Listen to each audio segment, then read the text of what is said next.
talvez você quisesse dar um tempo. Não é assim? Abandonando o que Deus tem pra você.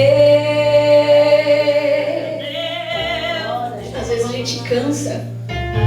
Talvez sofreu um preconceito do próprio irmão do lado que não soube te entender.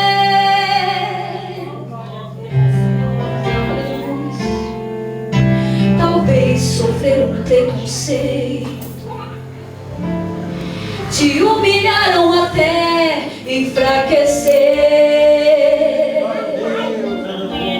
Mas uma coisa eu te digo aqui nesta noite: mas o passado não importa no momento. Sabe por quê? Porque teu Deus hoje vai te surpreender.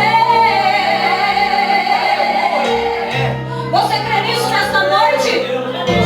Olha este mar se abrindo agora em sua frente. Deus vai te exaltar de uma forma diferente. Deixa a dúvida de lado e passe a acreditar. Quando Ele fala, cumpre, porque a promessa, quando Ele escolhe, honra, vai vencer a guerra. A ordem já foi dada, chega de chorar. Quem te humilhou vai ter que te honrar. A mesma voz não pode se acertar. De hoje em diante é só glorificar. E Deus vai se apresentar de um modo tão tremendo aqui neste lugar.